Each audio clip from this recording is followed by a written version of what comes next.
ఏంటి sir varicose veins అంటే ఏంటి? ఇది సింపుల్‌గా చెప్పాలి అంటే మన శరీరంలో కొన్ని పైప్స్, వాల్వ్స్, పంప్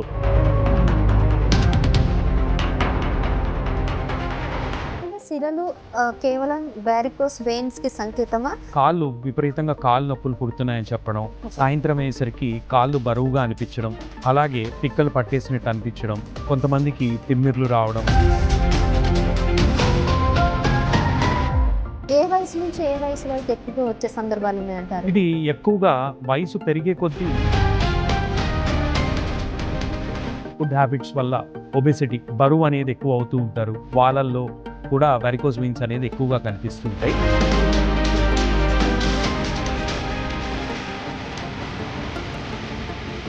ఒకవేళ నెగ్లెక్ట్ చేస్తే ఎలాంటి ఆర్గన్స్ మీద ఎక్కువ ప్రభావితం చూపిస్తాయి?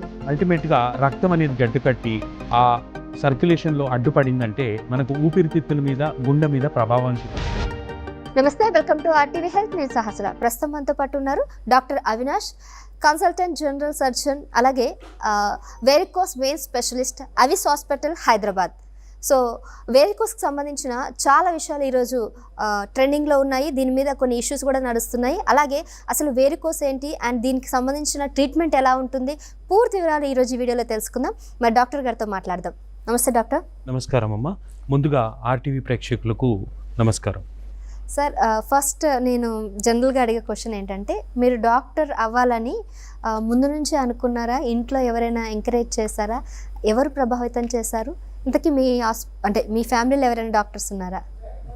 మేడం, ముందుగా డాక్టర్ అవ్వాలనుకున్నానా అంటే yes, definitely I always wanted to become a doctor madam. మా ఇంట్లో మా తాతయ్య కానివ్వండి, మా నాన్నమ్మ కానివ్వండి, చాలా క్రానిక్ పేషెంట్స్ ఉండేవాళ్ళు. వాళ్ళని చూసినప్పుడల్లా I always felt that there is always a need for doctor in the family. అంటే ఒక డాక్టర్ ఉంటే బాగుండు అని ఎప్పుడూ అనిపించేది. అలానే మా పేరెంట్స్, మా ఫాదర్ కానివ్వండి, మా మదర్ కానివ్వండి, చాలా ఎంకరేజ్మెంట్ అనేది ఇచ్చారనమాట. ఎప్పుడు కూడా ఇది కష్టం అది కష్టం అనేది చెప్పలేదు. సో వాళ్ళకి అయినంత వరకు they have always been supporting me and I'm very glad. నిజంగా నేను వాళ్ళకి చాలా థ్యాంక్స్ అనేది చెప్పాలి. అండ్ ఎస్, ఖచ్చితంగా I'm the first doctor in the family అండి. Oh, that's great. Congratulations for that. Thank you. And ముందుగా ఈ వేరికోస్ వెయిన్స్ గురించి మాట్లాడతాం కాబట్టి, ఏంటి సార్ వేరికోస్ వెయిన్స్ అంటే ఏంటి? వీటి గురించి పూర్తిగా మా ప్రేక్షకుల కోసం చెప్తారా? వెరికోస్ వెయిన్స్ అంటే ఉబ్బిన సిరులు అంటూ ఉంటాము జనరల్గా. ఇది సింపుల్గా చెప్పాలి అంటే మన శరీరంలో కొన్ని పైప్స్, వాల్వ్స్, పంప్, ఈ విధంగా మనం డివైడ్ చేసుకుంటే ఈజీగా అర్థమవుతుందండి. మనకు శరీరంలో మంచి రక్తాన్ని తీసుకెళ్లే ఏవైతే పైప్స్ ఉంటాయో వాటిని ధమన్లు అంటాము. అలాగే చెడు రక్తాన్ని తీసుకొచ్చే వాటిని సిరులు అంటాం, వెయిన్స్ అంటూ ఉంటాము ఇంగ్లీష్లో. దీనికి వచ్చే ప్రాబ్లమే వారికోస్ వెయిన్స్ అంటాం. అంటే మన సిరులు అనేవి లావుగా అయ్యి ఉబ్బి బయట కనిపిస్తూ ఉంటాయి. వాటిని ఉబ్బిన సిరులు, వారికోస్ వెయిన్స్ అంటాము. అలా అని చెప్పి బయటకు కనిపిస్తేనే ఈ ప్రాబ్లం ఉందని కాదండి. కొంతమంది శరీరరీత్యా కొంతమందికి కనిపిస్తాయి, కొంతమందికి కనిపించవు. కనిపించకుండా కూడా ఇందులో ఏవైతే ప్రాబ్లమ్స్ ఉంటాయో అవన్నీ కూడా చాలామంది ఫేస్ చేస్తూ ఉంటారు. సో ఎప్పుడైతే ఇలా మనకు బయటకి లావుగా కనిపిస్తాయో అప్పుడు ఎమ్మడే రావడానికి వీలవుతుంది. సో ఇలా బయటకు కనిపిస్తున్నాయండి అని చెప్పి. సో కొంతమందికి కనిపించకుండా నేను అన్నట్టు కొన్ని కాంప్లికేషన్స్ ఉంటాయి, కలర్ మారడం, పుండ్లు కింద రవ్వడం, అవన్నీ అయినప్పుడు చాలామంది లేట్ చేస్తూ ఉంటారనమాట. సో ఇది కూడా ఒక భాగం కిందనే చెప్పచ్చండి. అయితే ఉబ్బిన సిరలు కేవలం వారికోస్ వెయిన్స్కి సంకేతమా? ఇంకా ఏవైనా ఇతర లక్షణాలు కానీ ఇతర కారణాలు కానీ ఉండొచ్చు అంటారా? సాధారణంగా ఈ ఉబ్బిన సిరులు అనే ప్రాబ్లము, వారికోస్ వెయిన్స్ అనే ప్రాబ్లము ఎక్కువగా నిల్చొని పనిచేసే వాళ్ళకి, ఎక్కువగా కూర్చొని పనిచేసే వాళ్ళకి, బరువు ఎక్కువ ఉన్న వాళ్ళకి, పొడుగ్గా ఉన్న వాళ్ళకి, స్మోకింగ్ హ్యాబిట్స్ ఉన్న వాళ్ళకి, అలానే లేడీస్లో మనకు ప్రెగ్నెన్సీ టైంలో ఫస్ట్ టైం వచ్చి రావడం, అక్కడి నుంచి పెరుగుతూ ఉండడం, అలాగే మెనోపాజ్ దగ్గరగా ఉన్న వాళ్ళకి, పోస్ట్ మెనోపాజల్ ఏజ్ గ్రూప్లో కూడా ఇవి రావడానికి అవకాశాలు ఉంటాయి. అంటే కాదు సార్, లక్షణాలు ఏ విధంగా ఉంటాయని అంటున్నాను కేవలం. సో దీన్ని మనం విభజించాలంటే కొన్ని స్టేజెస్ ఉంటాయండి ఆ డిజీజ్లో. సో మనకు సాధారణంగా ఎక్కువ శాతం ప్రజెంట్ అయ్యేది విపరీతంగా కాళ్ళు నొప్పులు పుడుతున్నాయని చెప్పడం, సాయంత్రం అయ్యేసరికి కాళ్ళు బరువుగా అనిపించడం, అలాగే పిక్కలు పట్టేసినట్టు అనిపించడం, కొంతమందికి తిమ్మిర్లు రావడం, మంటలు రావడం, సూదులు పొడుస్తున్నట్టు అనిపించడం, దురదలు రావడం, ఇవన్నీ కూడా వెరికోస్ వెయిన్స్ లక్షణాలే.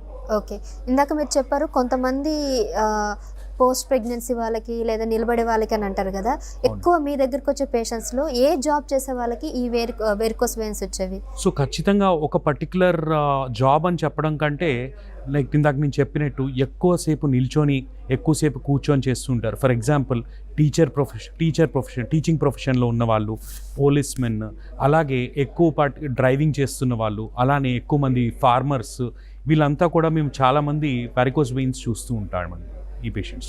ఓకే, ఏ వయసు నుంచి ఏ వయసు వరకు ఎక్కువగా వచ్చే సందర్భాలు ఉన్నాయంటారు? ఇది ఎక్కువగా వయసు పెరిగే కొద్దీ వెరికోస్ వెయిన్స్ రావడానికి అవకాశాలు కూడా ఎక్కువ ఉంటాయి. సో మిడిల్ ఏజ్ నుంచి ఎల్డర్లీ ఏజ్ గ్రూప్లో ఇవి చాలా ఎక్కువగా చూస్తూ ఉంటామండి వెరికోస్ వెయిన్స్ అనేది.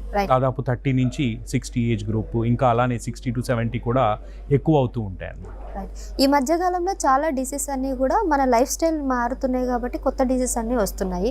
అండ్ ఈ వెరికోస్ వెయిన్స్ అనేది మన లైఫ్ స్టైల్, మనం తినే ఫుడ్ మీద, మన జీవన శైలి మీద డిపెండ్ అయ్యి ఇలాంటి ఇష్యూస్ వస్తున్నాయా, లేదంటే జెనెటిక్ ఇష్యూస్ వల్ల కూడా ఇలాంటి వచ్చే అవకాశం ఉన్నాయంటారా? ఇప్పుడు జెనెటిక్ ఇష్యూస్ వల్ల కూడా వెరికోస్ వెయిన్స్ ఉంటాయండి, కానీ ఆ నెంబర్ ఆఫ్ పేషెంట్స్ అనేది చాలా తక్కువ. హవెవర్ మ్యాక్సిమం పేషెంట్స్ మేము చూడడం అంతా కూడా ఎక్కువ లైఫ్ స్టైల్ డిసార్డర్స్ వల్ల ఎక్కువ మంది వెరికోస్ వెయిన్స్ రావడం అనేది ఉంటుంది. ఎక్కువగా ఈ మధ్య కాలంలో sedentary jobs, like long time office desk jobs, ఎక్కువసేపు నిల్చోవడం, ఎక్కువసేపు కూర్చోవడం, అలానే మనకు ఈ మధ్య కాలంలో మన ఫుడ్ హ్యాబిట్స్ వల్ల ఒబెసిటీ, బరువు అనేది ఎక్కువ అవుతూ ఉంటారు. వాళ్ళల్లో కూడా వెరికోస్ వెయిన్స్ అనేది ఎక్కువగా కనిపిస్తూ ఉంటాయి. అలానే ఈ బరువు ఎక్కువ ఉన్న పేషెంట్స్తో కూడా ఆ తీవ్రత అనేది కూడా చాలా ఎక్కువగా ఉంటుందండి. సో ఈ కాంప్లికేషన్స్ ఎక్కువగా ఒబేస్ ఇండివిజువల్స్లో చూస్తూ ఉంటాం. అండ్ మీరు అన్నట్టు ఈ ఒబెసిటీ ఉన్న వాళ్ళని చూడడానికి ప్రధాన కారణాలు ఏమంటారు? ఇప్పుడు మనకు ఒబెసిటీ, బరువు ఎక్కువ ఉన్న వాళ్ళకి ఏమవుతుంది అంటే, మనకు అబ్డామినల్ ప్రెషర్ అనేది ఎక్కువ ఉండడం వల్ల కొంతవరకు ఆ ప్రెషర్ కూడా ఆ కాలంలో మనకు వాల్వ్స్ అనే వాటి మీద పడి కొంతవరకు వాల్వ్స్ అనేవి డ్యామేజ్ అవ్వడం జరుగుతూ ఉంటుందండి. సో దీనివల్ల రక్తం అనేది కూడా పూర్తిగా పైకి వెళ్లకుండా తిరిగి రిటర్న్లో వచ్చి కాళ్ళల్లో నిలువ ఉండిపోవడం, దానివల్ల ఆ ప్రెషర్ పెరిగి మనకు సిరులు ఉబ్బుగా అవ్వడం, అలానే దాని కాంప్లికేషన్స్ కాళ్ళు రంగు మారడం కానివ్వండి, పుండ్లు ఏర్పడడం కానివ్వండి, చాలా ఎక్కువగా ఉంటుంది. ఇందాక మీరు లక్షణాల గురించి చెప్పారు, ఎక్కువసేపు నిలబడ్డ వాళ్ళకి లేదంటే చాలా సెడెంటరీ జాబ్స్ ఉన్న వాళ్ళకి ఇవి వచ్చే అవకాశాలు ఉన్నాయి అంటున్నారు. సో ఇన్ కేస్ ఇలా వచ్చినప్పుడు చాలామంది ఎలా ఆలోచిస్తారంటే, సరే నేను ఈరోజు పొద్దు నుంచి కష్టపడ్డాను కాబట్టి ఇవి వచ్చాయి, టైర్డ్ అయిపోయాను అందుకే నాకు కాళ్ళు గుంజుతున్నాయిలే అని లైట్ తీసుకొని హాస్పిటల్ని లేదంటే డాక్టర్ని కన్సల్ట్ అవ్వడం మర్చిపోతున్నారు. ఇలా నిర్లక్ష్యం చేసే వాళ్ళకి ఎటువంటి సైడ్ ఎఫెక్ట్స్ ఉంటాయి? ముఖ్యంగా గుండెపైన ప్రభావితం పడే ఛాన్సెస్ ఉన్నాయని అంటున్నారు, నిజమేనా? ఎస్ మేడం, గుండె మీద ఎఫెక్ట్ రావడానికి అవకాశాలు ఉంటాయి. హవెవర్ అది ఒక రేర్ కాంప్లికేషన్, కానీ అలా అని చెప్పి అసలు అవ్వకుండా ఉంటుంది అని చెప్పలేం. సో ఎవరికి ఈ complication deep vein thrombosis, pulmonary thromboembolism అంటూ ఉంటాము, అలాంటిది ఏదైనా అయితే హార్ట్ మీద ఎఫెక్ట్ చూపించడానికి అవకాశాలు ఉంటాయి. సో అది ఎవరిలో అవుతుంది అనేది ప్రెడిక్ట్ చేయడం చాలా కష్టం అండి. హవెవర్ రేర్ కాంప్లికేషన్ అది, అలా అని చెప్పి నెగ్లెక్ట్ కూడా చేయకూడదు మనం. ఓకే, ఒకవేళ నెగ్లెక్ట్ చేస్తే ఎలాంటి ఆర్గాన్స్ మీద ఎక్కువ ప్రభావితం చూపిస్తాయి? ఇప్పుడు సపోజ్ నేను అన్నట్టు ఈ ప్రాణం మీదకి వచ్చే కాంప్లికేషన్ డీప్ వెయిన్ థ్రాంబోసిస్, అల్టిమేట్గా రక్తం అనేది గడ్డకట్టి ఆ సర్క్యులేషన్లో అడ్డుపడిందంటే మనకు ఊపిరితిత్తుల మీద, గుండె మీద ప్రభావం చూపిస్తుంది. సో అల్టిమేట్గా ప్రాణం మీదకి వస్తుందండి అది.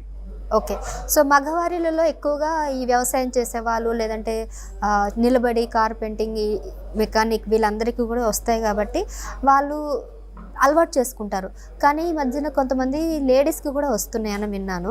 ఇన్ కేస్ లేడీస్కి వస్తే ముఖ్యంగా వాళ్ళు ఆలోచించేది ఏంటంటే వాళ్ళ శరీర ఆకృతి గురించి ఎక్కువగా ఆలోచిస్తూ ఉంటారు కాబట్టి ఇదంతా కూడా సరే మనం దాన్ని చేంజ్ చేసుకోవాలని చెప్పి కాస్మెటిక్ సర్జన్ దగ్గరికి వెళ్ళి వాళ్ళని సంప్రదించి, అంటే స్కిన్కి ఎఫెక్ట్ అవుతుంది కదా గ్రీన్ కలర్ వచ్చేసరికి, సో కాస్మెటిక్ సర్జన్ దగ్గరికి వెళ్తూ ఉంటారు. అలా వెళ్ళడం కరెక్టే అంటారా? ఇప్పుడు ఇందులో మనం మాట్లాడాల్సుకున్న విషయం ఏంటంటేనండి, ఇప్పుడు ఈ చిన్నపాటి వెయిన్స్ చర్మం పైన కనిపిస్తూ ఉంటాయి, స్పైడర్ వెయిన్స్ అంటూ ఉంటాం. హవెవర్ దాంతోపాటు ఎక్కువగా లేడీస్లో మనకు సిమ్టమ్స్ అనేవి ఎక్కువగా ఉంటాయండి. ఎందుకంటే సింపుల్ కాన్సెప్ట్ ఏంటంటే, men ten to neglect a lot. Okay. So చిన్నపాటి పెయిన్ కూడా ఎక్కువగా నెగ్లెక్ట్ చేస్తూ ఉంటారు. However in women pain capacity అనేది కూడా రిలేటివ్లీ తక్కువగా ఉంటుందన్నమాట. సో దానివల్ల ఏమవ్వచ్చు అంటే కాళ్ళు సాయంత్రం అయ్యేసరికి కాళ్ళు నొప్పులు పుట్టడం. ఇన్ఫ్యాక్ట్ మేము ఎక్కువగా ఆఫ్ లేట్ లేడీస్లో ఎక్కువగా వారికోస్ వెయిన్స్ అనేది చూస్తూ ఉంటామండి. సో చాలామంది ఏమనుకుంటారంటే ఇది కేవలం ఒక కాస్మెటిక్ ఇష్యూ అలాగా కన్సిడర్ చేస్తూ ఉంటారు. నిజానికి చెప్పాలి అంటే కాస్మెటిక్ ఇష్యూ కంటే ఎక్కువ అండర్లయింగ్ ఒక సీరియస్ పెథాలజీ, అంటే ఒక సీరియస్ ప్రాబ్లము పెరుగుతోంది అనేది మనం గ్రహించాలి. సో ఎప్పుడైతే మనకు చర్మం పైన అలాగా ఆ సిరులు అనేవి కనిపిస్తూ ఉంటాయి, అలానే నేను చెప్పిన సిమ్టమ్స్ అన్నీ కూడా కాళ్ళు బరువుగా అనిపించడం, నిద్రలో పిక్కలు పట్టేయడం, తిమ్మిర్లు రావడం, సూదులు పొడుస్తున్నట్టు అనిపించడం, ఇలాంటివి ఉన్నప్పుడు దాన్ని ఒక కాస్మెటిక్ సమస్య కంటే ఎక్కువ ఒక మేజర్ ప్రాబ్లం కింద దాన్ని కన్సిడర్ చేసి వెంటనే వచ్చి కన్సల్ట్ చేస్తే దానికి ఉన్న స్టేజ్ బట్టి లేకపోతే ఆ తీవ్రతను బట్టి వాళ్ళు ఎంతగా ఇబ్బంది పడుతున్నారో దాన్ని బట్టి ఫర్దర్ డెసిషన్ అనేది తీసుకొని ట్రీట్మెంట్ అనేది ఇవ్వడానికి వీలవుతుందండి. కొందరు ముందుగానే గుర్తించి ఎర్లీ స్టేజ్లో మిమ్మల్ని కన్సల్ట్ అయ్యారనుకోండి, మెడికేషన్ కన్నా ఈ స్టాకింగ్స్ని సజెస్ట్ చేస్తున్నారు అంటున్నారు కదా, ఎందుకని అసలు ఎలా ఆ ప్రాసెస్ ఎలా ఉంటుంది? ఇప్పుడు మనకు వెరికోస్ వెయిన్స్లో ట్రీట్మెంట్ భాగానికి వచ్చేసరికండి, ఇందాక చెప్పినట్టు పేషెంట్ సిమ్టమ్స్ బట్టి క్వాలిటీ ఆఫ్ లైఫ్ ఇది ఒక చాలా పెద్ద ఇంపార్టెంట్ కాన్సెప్ట్ అండి. ఒక పర్టిక్యులర్ ప్రాబ్లం ఉంది పేషెంట్కి, దానివల్ల ఆయన చేసే పని ఎంతవరకు ఎఫెక్ట్ అవుతుంది, నైట్ పడుకున్నప్పుడు క్వాలిటీ ఆఫ్ స్లీప్ నిద్ర ఎంతవరకు ఎఫెక్ట్ అవుతుంది. అలానే కొంతమందికి ఇందాక నేను చెప్పినట్టు స్పైడర్ వెయిన్స్ ఉండడం వల్ల కొంతమందికి, చాలామందికి ఇన్ఫ్యాక్ట్ లేడీస్లో ఎక్కువగా చూస్తూ ఉంటామండి, సోషల్ ఫోబియా అనేది కూడా డెవలప్ అవుతూ ఉంటుంది. ఎందుకంటే మేము ప్రాక్టీస్లో చూస్తూ ఉంటాం అనమాట, సార్ దీనివల్ల మేము కొన్ని ఫంక్షన్స్కి అటెండ్ అవ్వలేకపోతున్నామండి, చాలా ఇబ్బందిగా ఉంది అంటూ ఉంటారు. సో ఇందులో కన్సిడర్ చేయాల్సింది ఏంటంటే చాలా ఫ్యాక్టర్స్ ఉంటాయండి. కొంతమంది ఇనీషియల్ స్టేజెస్లో ఉన్నా కూడా సిమ్టమ్స్ అనేవి ఎక్కువగా ఉంటాయి. అలానే కొంతమందికి ఈ సిమ్టమ్స్ వల్ల రాత్రులు సరిగ్గా నిద్రపోలేరు. సో ఇదంతా కూడా వాళ్ళ క్వాలిటీ ఆఫ్ లైఫ్ ఎఫెక్ట్ అవుతుంది బాగా. సో వాళ్ళు చేసుకునే జాబ్ కూడా కొంతవరకు దానివల్ల ఎఫెక్ట్ అవుతూ ఉంటుంది అనమాట. సో ఆ విధంగా చూసి మనము ఆ స్టేజింగ్ బట్టి, సిమ్టమ్స్ బట్టి ఫర్దర్ ట్రీట్మెంట్ అనేది చెప్తూ ఉంటాం.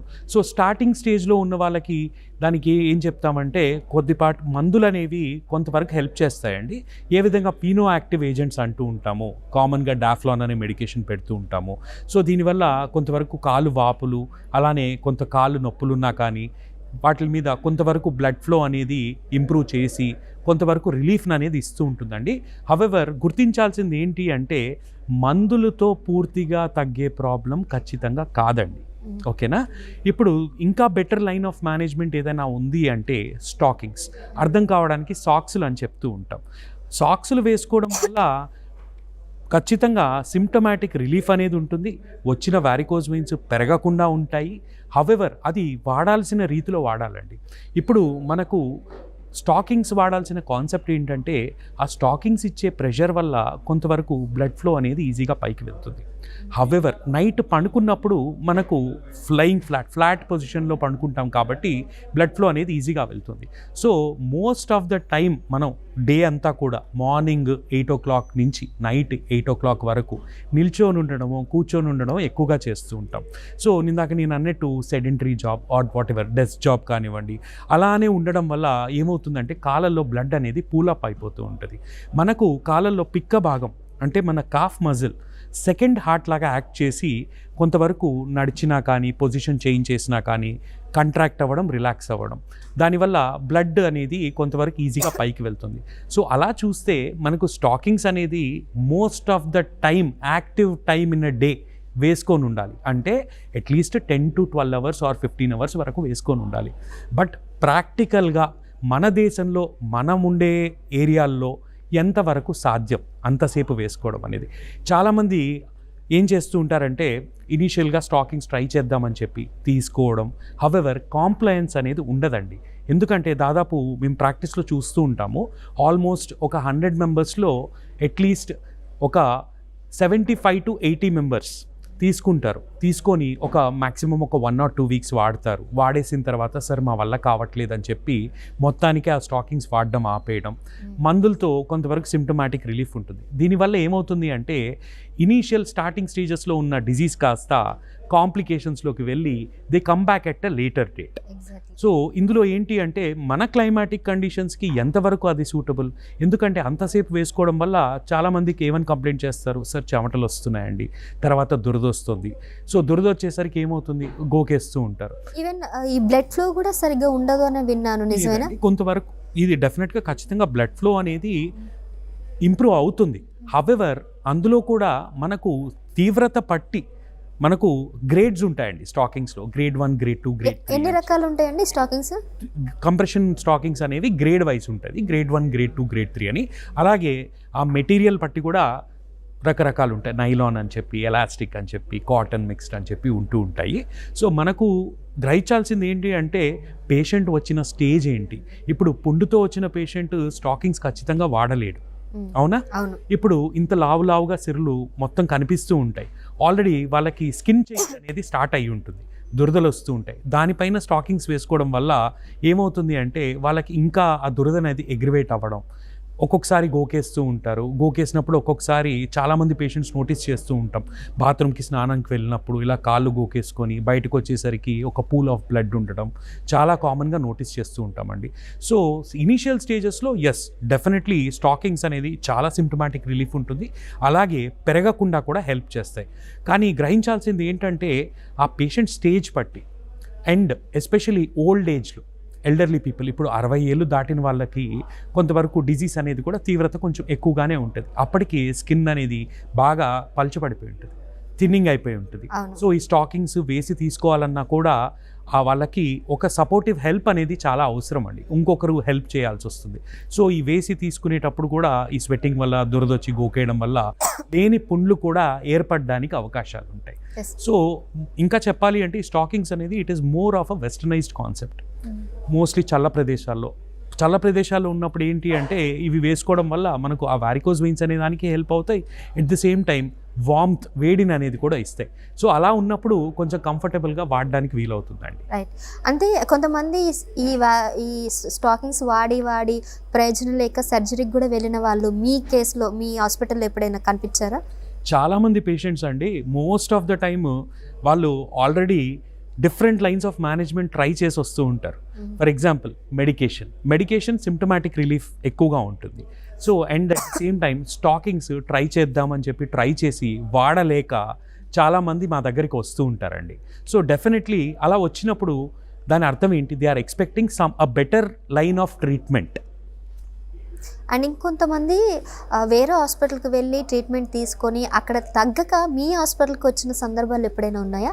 ఉంటారండి, చాలామంది పేషెంట్స్ వస్తూ ఉంటారు. అంటే అలా అని చెప్పి ఫెయిల్ అయింది అని చెప్పడం కంటే అది మనకు మళ్ళా రిపీట్ అయింది అని చెప్పడానికి ఈజీగా ఉంటుందండి. ఎందుకంటే ఒకసారి చేసిన తర్వాత అది ఎవరైనా కానివ్వండి 100% మళ్ళీ తిరిగి రాకుండా ఉంటుంది అనే గ్యారంటీ ఉండదండి, ఓకేనా? ఎందుకంటే మనకు బాడీలో కూడా కాన్సెప్ట్ ఆఫ్ హీలింగ్ అనేది ఉంటుంది. ఇప్పుడు మూతపడిపోయిన ద్వారం కూడా మళ్ళీ తెరుచుకోవడానికి అవకాశాలు ఉంటాయి. రీకెనలైజేషన్, నియోవాస్కులరైజేషన్ అనే కాన్సెప్ట్ ఉంటుంది. సో దానివల్ల మళ్ళీ తిరిగి రావడానికి అవకాశాలు ఉంటాయి. అలానే ఇందాక అన్నట్టు పేషెంట్ కాంప్లయన్స్ అనేది కూడా చాలా ఇంపార్టెంట్ అండి. ఫర్ ఎగ్జాంపుల్ అయిన తర్వాత 4 లేయర్ బ్యాండేజ్ అనేది వేస్తాం అండ్ ఒక 2 to 3 months వరకు స్టాకింగ్స్ అనేది వేసుకోమని చెప్తాం ప్రొసీజర్ అయిన తర్వాత. సో ఇది ఏం చేస్తుంది అంటే ఆ హీలింగ్ అనేది త్వరగా అవుతుంది. హవెవర్ చాలామంది ఆ పోస్ట్ ప్రొసీజర్ చెప్పినట్టు ఫాలో అవ్వరు అనమాట. At the same time life style modification is very very important. బరువు ఎక్కువ ఉన్న పేషెంట్కి చేసిన తర్వాత ఖచ్చితంగా వెయిట్ లాస్ అవ్వాలి ఆయన. సో ఆ వెయిట్ లాస్ అనేది అవ్వకపోతే కూడా మళ్ళా తిరిగి రావడానికి అవకాశాలు ఉంటాయి. ఇప్పుడు సర్జరీ ఫెయిల్ అవ్వడానికి మీరు చెప్పినట్టు ఇవి కొన్ని కారణాలు అవ్వచ్చు, ఇంకా మీ సైడ్ ఏమైనా కారణాలు కూడా ఉండొచ్చు అంటారా? డాక్టర్స్ వల్ల ఎప్పుడైనా సర్జరీ ఫెయిల్ అయ్యే ఛాన్సెస్ ఉన్నాయంటారా? లేదండి, ఒకటి గుర్తుపెట్టుకోవాల్సింది ఏంటి అంటే ఏ డాక్టర్ కూడా ఖచ్చితంగా బాగా చేయకూడదు అని ఏ డాక్టర్ కూడా ఉండరండి. సింపుల్ రూల్ ఇది, ఓకేనా? సో ఒక్కొక్కసారి ఏమవుతుంది అంటే చేసిన టైంలో ఇప్పుడు వెరికోజ్ వెయిన్స్ అనేది ఇప్పుడు మనకు గ్రేట్ సఫనస్ వెయిన్ అని ఉంటుంది, షార్ట్ సఫనస్ వెయిన్ అని ఉంటుంది. సో చేసిన టైంలో పర్టికులర్ ఆ టైంలో ఓన్లీ గ్రేట్ సఫనస్ వెయిన్ ఇన్వాల్వ్ అయి ఉండొచ్చు, లేకపోతే పర్ఫరేటర్స్ ఉంటుండొచ్చు, అవి చేస్తాం. Probably at a later stage కొన్ని ఏళ్ళ తర్వాత షార్ట్ సఫ్నెస్ వెయిన్ అనేది కూడా ఇన్వాల్వ్ అయ్యి ఉండొచ్చు. సో అలా అని చెప్పి ఆ పర్టికులర్ టైంలో నార్మల్గా ఉన్న రేపన్న రోజు మళ్ళీ తిరిగి రావడానికి అవకాశాలు ఉంది కాబట్టి ఇప్పుడే చేయడం అనేది కూడా కరెక్ట్ కాదు. సో ఆ టైంలో ఉన్న ఇన్వాల్వ్ అయిన వెయిన్ని ట్రీట్మెంట్ చేసి తర్వాత ఇంకొక వెయిన్ దానివల్ల రికరెన్స్ వచ్చింది అంటే అలా కూడా అవకాశాలు ఉంటాయి. ఓకేనా? వన్స్ సర్జరీ అయిన తర్వాత ఎలా సజెస్ట్ చేస్తారు జాగ్రత్తలు, ఎన్ని మంత్స్ వరకు మీరు ఆ ప్రొసీజర్ చేయాలని పేషెంట్స్కి సజెస్ట్ చేస్తారు? ఓకే, ఇన్ఫ్యాక్ట్ ఇది సర్జరీ అనే దాన్ని చెప్పడం కంటే ఇది ఒక మినిమలీ ఇన్వేజివ్ ప్రొసీజర్ అని చెప్పడం కరెక్ట్ అండి. ఎందుకంటే సర్జరీ అంటే ఒకప్పుడు చేసేవాళ్ళు open surgery, SFJ flush ligation and stripping అంటాం. కట్ చేసి తీసేవాళ్ళండి. తొడ దగ్గర నుంచి చిన్న కట్ చేసి లోపల ఈ కనెక్షన్స్ అన్నిటినీ కూడా కట్ చేసి కుట్లేసేసి అలానే ఎంతవరకు వీలైతే అంతవరకు ఆ పర్టికులర్ సిరిని లాగేస్తూ ఉంటాం. స్ట్రిప్పింగ్ అంటాం అనమాట. కొంచెం పెయిన్ఫుల్ ప్రొసీజర్. అయిపోయిన తర్వాత రికవరీ టైం కూడా ఎక్కువ ఉంటుంది, పెయిన్ ఎక్కువ ఉంటుంది, పేషెంట్ వాళ్ళ పనులు చేసుకోవడానికి కూడా ఒక 3 to 4 weeks టైం పడుతుంది అనమాట. బాడీలో ఆ సిరలు ఈ వెయిన్స్ ఎప్పుడైతే తీసేస్తామో ఒక అవయవం పోయినట్టే కదా, ఎటువంటి సైడ్ ఎఫెక్ట్స్ ఉండవా శరీరానికి? సైడ్ ఎఫెక్ట్స్ ఉండవా అంటేనండి, every particular procedure has its own merits and demerits. ఓకేనా? సో ఇప్పుడు అంతగా ప్రాబ్లం ఉన్న వెయిన్ని తీస్తే వచ్చే బెనిఫిట్తో కంపేర్ చేస్తే అది తీయడం వల్ల వచ్చే చిన్నపాటి సైడ్ ఎఫెక్ట్స్ పెద్దగా ఉండవండి. సో కొంతవరకు పెయిన్ కానివ్వండి ఇలా ఉండడానికి అవకాశాలు ఉంటాయి. ఓకే. ఇంకా కొంతమంది ఎలా అంటే అసలు దీని మీద ఈ సబ్జెక్ట్ మీద అవగాహన లేక చర్మ రంగు మారిపోతూ ఉంటుంది. వన్స్ చర్మ రంగు మారిపోయేసరికి గ్రీన్ కలర్ అవుతూ ఉంటుంది, ఆలివ్ కలర్ అవుతూ ఉంటుంది, బ్లాక్ అవుతూ ఉంటుంది.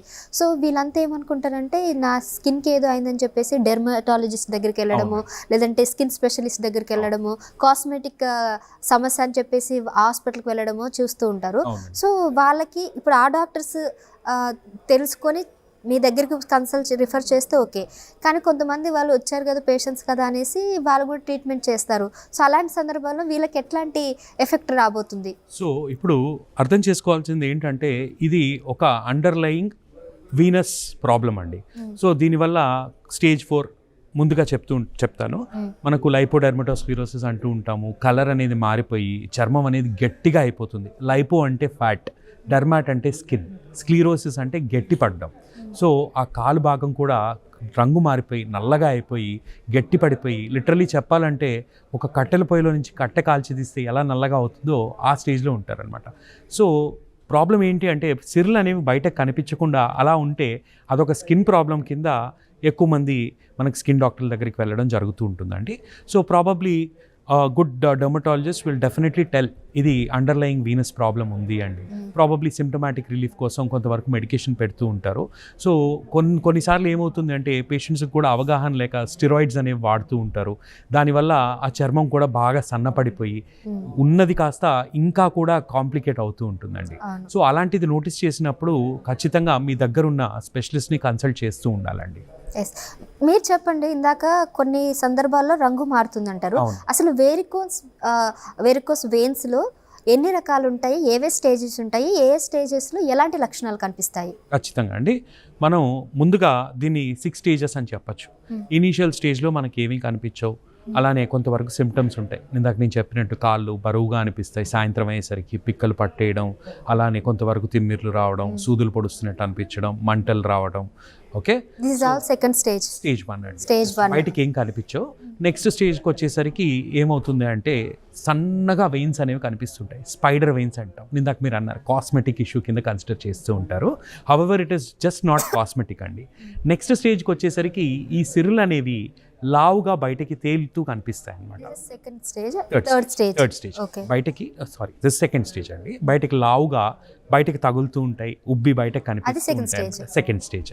నెక్స్ట్ స్టేజ్కి వచ్చేసరికి స్టేజ్ 3 అంటాం. ఈ సెకండ్ స్టేజ్లోనే మనం టచ్ చేసినప్పుడు మనకు ఆ ఫీల్ అనిపిస్తూ ఉంటుందండి. గట్టిగా తగులుతూ ఉంటాయి బయటకి, కొంతమందికి తాళ్ళలాగా పాముల్లాగా బయటకి క్లియర్గా కనిపిస్తూ ఉంటాయి. నెక్స్ట్ వచ్చేసరికి స్టేజ్ 3కి వచ్చేసరికి ఇలా కనిపిస్తూ కూడా కాలు వాపులు అనేది ఉంటుందండి. కొంతవరకు లింఫెడిమా కూడా ఉంటుంది. ఓకే, కాళ్ళు అనేది బాగా వాచుంటాయి, అలానే సిర్లు అనేవి బయటకు కూడా కనిపిస్తూ ఉంటాయి. ఆ తర్వాత వచ్చేది మనకు నెక్స్ట్ స్టేజ్ని కాంప్లికేషన్ ఆఫ్ వెరికోస్ వెయిన్స్ కింద అని చెప్పడానికి అవకాశం ఉంటుందండి. That is nothing but venous eczema అంటూ ఉంటాము. అంటే ఎగ్జిమా అంటే అదొక స్కిన్ డిసార్డర్, దురదలు వచ్చేయడం, రంగు మారిపోవడం అవుతూ ఉంటుంది. ఇందులో మనకు బ్లడ్లో ఐరన్ హీమోసిడ్రిన్ అంటాం, అదంతా కూడా వచ్చి డిపాజిట్ అయిపోవడం వల్ల కాలు అనేది నిదానంగా రంగు మారడం స్టార్ట్ అవుతుంది. రంగు మారి నలుపు వచ్చి గట్టి పడిపోయి నల్లగా కాల్చేసినట్టు అయిపోతుంది. ఇంకా ఆ స్టేజ్లో దురదలు కూడా వస్తూ ఉంటాయి అన్నమాట. ఆ తర్వాత నెక్స్ట్ స్టేజ్కి వచ్చేసరికి స్టేజ్ 5, స్టేజ్ 6 అంటూ ఉంటాం. సో దురదలు వచ్చినప్పుడు చాలామంది గోకేస్తూ ఉంటారు, పుండ్లు ఏర్పడతాయి. అలానే కొన్నిసార్లు చిన్నపాటి దెబ్బలు తగిలినా కూడా ఈ చెడు రక్తం అనేది అక్కడనే ఉండడం వల్ల మనకు హీలింగ్ అనేది కూడా తగ్గిపోయి ఒక పుండు ఏర్పడడానికి అవకాశాలు ఉంటాయి. ఆ పుండు వచ్చిన కొన్ని రోజులకి తగ్గితే అది స్టేజ్ 5 అండి, హీల్డ్ అల్సర్ అంటాము. తగ్గకుండా అలానే క్రానిక్గా ఎన్నో ఎక్కువ రోజుల నుంచి అలానే ఉండిపోవడం వల్ల మనకు పుండు అనేది అసలు కంప్లీట్గా మానకుండా అలానే ఉంటుంది. సో దాన్నే మనం స్టేజ్ 6 యాక్టివ్ అల్సర్ అంటాం. ఇది ఫైనల్ స్టేజ్. ఇది స్టేజ్ 6 ఫైనల్ స్టేజ్ అంటాము. ఏ స్టేజ్కి వచ్చినప్పుడు ఖచ్చితంగా సర్జరీ అవసరం అవుతుంది? అంటే స్టేజ్ అని చెప్పడం కంటే నేను చెప్పినట్టు పేషెంట్ సిమ్టమ్స్, ఎంతవరకు ఇబ్బంది పడుతున్నాడు, రెండోది స్టేజ్ కూడా ఖచ్చితంగా ఒక ఫ్యాక్టర్. ఇప్పుడు స్టేజ్ 5, స్టేజ్ 6 ఉంది అంటే మనకు దానికి ప్రొసీజర్ అనేది చేస్తేనే తగ్గుతుంది, లేకపోతే మళ్ళీ కూడా రావడానికి అవకాశాలు ఉంటాయి. ఇప్పుడు సింపుల్గా చెప్పాలంటే అర్థం కావడానికి, ఒక ఇంజన్లో వాల్వ్ డ్యామేజ్ అయింది, ప్రాబబ్లీ బైక్లో కానివ్వండి, కార్లో కానివ్వండి. ఇప్పుడు వాల్వ్ డ్యామేజ్ అయితే మనం ఏం చేయాలి? వాల్వ్ని రిపేర్ అయినా చేయాలి, లేకపోతే రీప్లేస్ అయినా చేయాలి. అలా అని చెప్పి ఇంజిన్ ఆయిల్ పూస్తే తగ్గుతుందా? తగ్గదు కదా. సో చాలామంది ఏం చేస్తుంటారు, కొబ్బరి నూనెలు, ఆయుర్వేదం, homeopathy. I'm not against any alternative form of medicine అండి. However this is a structural abnormality. Structural abnormality అనే దానికి మందులు కానివ్వండి, లేకపోతే మనకు ఆల్టర్నేట్ సోర్సెస్ ఆఫ్ ట్రీట్మెంట్ అనేటివి అంత హెల్ప్ఫుల్గా ఉండదండి. రైట్. సో ఇప్పుడు మీరు దీంట్లో స్టేజెస్ చెప్పినట్టుగానే ఎవరికైతే ఈ లక్షణాలు కనిపిస్తున్నాయో వీళ్ళల్లో స్టేజెస్ ఏ వయసు వరకు ఎలా ఉంటాయి? అంటే మిడ్ ఏజ్ వాళ్ళకి ఎక్కువగా ఉంటాయా, లేకపోతే వయసు మీద పడిన వాళ్ళకి ఎక్కువగా వస్తుంటాయా, పోస్ట్ ప్రెగ్నెన్సీ వాళ్ళకి వస్తాయా, లేకపోతే ప్రెగ్నెన్సీ టైంలో ఎక్కువగా వస్తాయా? మీకు వచ్చే పేషెంట్స్లో ఎవరిని బాగా వచ్చేవని మీరు గమనించారు? మనకు ఎక్కువ మంది patients middle age, elderly age గ్రూప్లో వస్తూ ఉంటారండి. ఎల్డర్లీ ఏజ్ గ్రూప్లో కూడా ఇవి మిడిల్ ఏజ్ అంటే ఆబ్వియస్లీ ఎక్కువ మంది వర్కింగ్ పీపుల్ ఉంటారు. So considering their nature of job, ఎక్కువసేపు కూర్చోవడం, ఎక్కువసేపు నిల్చోవడం, దానివల్ల నెంబర్ ఎక్కువ ఉంటారు. అలాగే ఎల్డర్లీ పేషెంట్స్ వయసు ఎక్కువగా ఉంటుంది, ప్రాబ్లీ 50, 60, 70. ఆ పేషెంట్స్లో ఏమవుతుంది అంటేనండి, వయసు పెరిగే కొద్దీ కూడా మనకు వెయిన్ వాల్స్ అనేవి చాలా వీక్ అవుతాయి. వాల్వ్స్తో పాటు వెయిన్ వాల్ అనేది కూడా వీక్ అవుతుంది. సో ఎలాస్టిసిటీ అనేది తగ్గిపోతుంది. సో ఎప్పుడైతే బ్లడ్ అనేది ఎక్కువ వస్తుందో ఆ వెయిన్ అనేది అడాప్ట్ చేసుకోలేదన్నమాట. సో దీనివల్ల కూడా ఎల్డర్లీ పీపుల్లో వారికోజ్ వెయిన్స్ రావడానికి అవకాశాలు ఎక్కువ ఉంటాయండి. ఇప్పుడు ఒకవేళ మహిళలకు కూడా ఇలాంటివి ఎక్కువ వస్తే ట్రీట్మెంట్ మహిళలకు కానీ పురుషులకు కానీ లేకపోతే వయసు మీద పడిన వారికి ఒకేలాగా ఉంటుందా? రకరకాలుగా వాళ్ళ వయసును బట్టి, వాళ్ళ జెండర్ని బట్టి మారుతూ ఉంటుందా? ఇప్పుడు ఫర్ ఎగ్జాంపుల్ ఎర్లీ స్టేజెస్లో వచ్చారండి ఒక ఉమెన్, ఓకేనా, ఎర్లీ స్టేజెస్లో వచ్చారు, ఆవిడకి సిమ్టమ్స్ ఏం లేవు, ఓకేనా. సో వెయిన్ డైలటేషన్ కూడా ఎక్కువ లేదు, అంటే సిరి కూడా అంత లావుగా లేదు, స్పైడర్ వెయిన్స్ కనిపిస్తున్నాయి, సిమ్టమ్స్ ఎక్కువ లేవు. అలాంటప్పుడు దాన్ని ఒక కాస్మెటిక్ కింద కన్సిడర్ చేయొచ్చు మనం. హవెవర్ లేదండి నాకు ఇబ్బందిగా ఉండి, ఇలా ఉంటే నాకు ఇబ్బందిగా ఉందన్నప్పుడు దానికి ఒక చిన్నపాటి ప్రొసీజర్ చేస్తూ ఉంటాం, క్లాక్స్ అని చెప్పి, క్రయో లేజర్ అండ్ క్రయోస్క్లీరోథెరపీ. అంటే ఒక కోల్డ్ ఎయిర్ బ్లో చేసి చిన్న ఇంజెక్షన్స్ ఇస్తాము, దానివల్ల స్పైడర్ వెయిన్స్ అనేవి కూడా తగ్గుతూ ఉంటాయి. ఇది మనకు స్టార్టింగ్ స్టేజెస్లో. లేదు కాస్మెటిక్గా కూడా ఏమి ఇబ్బంది లేదు అంటే ఇనీషియల్గా స్టాకింగ్స్ ట్రై చేసి కొంతవరకు మెడికేషన్ పెట్టడం అనేది జరుగుతూ ఉంటుందండి. అలానే బాగా లావుగా ఉంటాయి చూసారా, స్టేజ్ 3 ఆర్ స్టేజ్ 2 లావుగా ఉండడం, అలానే స్టేజ్ 3 కాలు వాపులతో పాటు వస్తూ ఉంటారు. సో వీళ్ళలో ఏమవుతుంది అంటే బయటకు అంతంత లావుగా ఉండేసరికి ఎక్కువ ఎక్స్పోజ్ అయి ఉంటాయి మనకు వెయిన్స్ అనేవి. సో ఎప్పుడైతే మనకు అంత పెద్ద వెయిన్స్ బయటకు ఎక్స్పోజ్ అవుతాయో దెబ్బలు తగలడానికి కూడా అవకాశాలు ఎక్కువ ఉంటాయండి. ఖచ్చితంగా ఏదన్నా బైక్ నడుపుతున్నప్పుడు, స్టాండ్ తీస్తున్నప్పుడు, అలానే దురదలు వచ్చినప్పుడు బాత్రూమ్కి వెళ్ళి గోకేసుకొని రక్తం బయటకు రావడం. సో ఇది టైమ్ అండ్ అగైన్ అవుతూ ఉంటుంది. ఒక్కసారి అయిందనుకోండి సింపుల్గా ఓకే, ఆ పర్టికులర్ సైడ్ దగ్గర మనకు బ్యాండేజ్ అనేది వేసుకొని కొద్దిపాటి కాలు ఎత్తుగా పెట్టుకోవడం వల్ల బ్లీడింగ్ అనేది ఆగుతూ ఉంటుంది. అలా అని చెప్పి టైమ్ అండ్ అగైన్ అవుతూ ఉంటే దానికి we need to take a definitive solution for it. So అలాంటి వాళ్ళకి మనం మినిమల్ ఇన్వేజివ్ ప్రొసీజర్ ద్వారా అది ఈవీఎల్టీ, ఎండోవీనస్ లేజర్ అబ్లేషన్, అలాగే ఎండోవీనస్ రేడియో ఫ్రీక్వెన్సీ అబ్లేషన్ అంటూ ఉంటాము. ఫోమ్ స్క్లీరోథెరపీ కూడా ఇస్తాము. At the same time VenaSeal glue అంటాము, ఒక చిన్నపాటి బంక లాంటి ఎక్కిస్తూ ఉంటాము, గ్లూ అంటాము. ఇవన్నీ కూడా సర్జరీకి ఆల్టర్నేటివ్ ట్రీట్మెంట్స్. ఇవన్నీ కూడా చిన్న ప్రొసీజర్స్. ఓకే, మార్నింగ్ వస్తే ఈవినింగ్కి డిశ్చార్జ్ అయిపోయి వెళ్ళిపోవడం, ఒక half an hour to 45 minutes. Endovenous radio frequency ablation అయితే ఒక 45 minutes దాకా అయిపోతుందండి, half an hour to 45 minutes. ఈరోజు మార్నింగ్ వచ్చారనుకోండి, ఈవినింగ్ కల్లా డిశ్చార్జ్ అయిపోయి వెళ్ళడం, నెక్స్ట్ డే నుంచి వాళ్ళ పనులు చేసుకోవడం, ఇవన్నీ కూడా ఈజీగా అవుతూ ఉంటుంది అన్నమాట. ఇందాక చెప్పినట్టు సర్జరీ కన్నా ఇవన్నీ కూడా ఆల్టర్నేటివ్ ఆప్షన్స్ అన్నారు. So in case laser surgery లేకపోతే ఈ గ్లూ థెరపీ, మిగిలిన ఏవైతే ట్రీట్మెంట్ చెప్పారో, which one is a better option?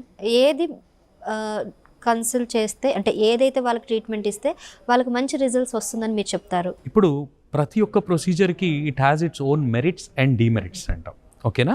So ఒక ప్రొసీజర్ ఉందనుకోండి, అందులో అడ్వాంటేజెస్, డిసడ్వాంటేజెస్.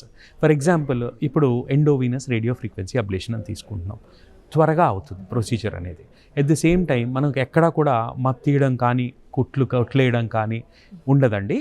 సో కట్ చేయడం, కుట్లేయడం, మత్తివ్వడం అనేది ఉండదు. సో హవెవర్ దీనికి చిన్నపాటి ఇంజెక్షన్స్ ఇస్తూ ఉంటాం, లోకల్ అనస్థీషియా, అంటే ఆ పర్టికులర్ సైట్ దగ్గర నొప్పి తెలియకుండా ఉండడానికి. సో దీంట్లో ఉన్న అడ్వాంటేజ్ అది. హాఫ్ అన్ అవర్ 45 minutesలో అయిపోతుంది, సాయంత్రం ఇంటికి వెళ్ళచ్చు. అలానే ఇప్పుడు కొంతమందికి వయసు పెరిగిన వాళ్ళకి కానివ్వండి, కొంతమందికి ఇంజెక్షన్స్ అంటే ఫోబియా ఉంటుంది. అది చిన్న సూదైనా కానీ బాగా భయపడుతూ. సో అలాంటి వాళ్ళకి ఏంటి అంటే, ఇప్పుడు ఇంజెక్షన్ లాంటిది ఇచ్చి ఒక వైర్ పైన వరకు పంపించి లోపల హీట్ చేసి అది తెలియకుండా ఉండడానికి మనం లోకల్గా అనస్థీషియా ఇస్తుంటాం. అలా ఇంజెక్షన్స్కి భయపడుతూ ఉండే వాళ్ళకి గ్లూ అనేది చాలా డెఫినెట్గా బెటర్ అని చెప్పచ్చు. ఎందుకంటే మనకు అక్కడ ఎక్కువ ఇంజెక్షన్స్ అనేది అవాయిడ్ చేస్తూ ఉంటాం.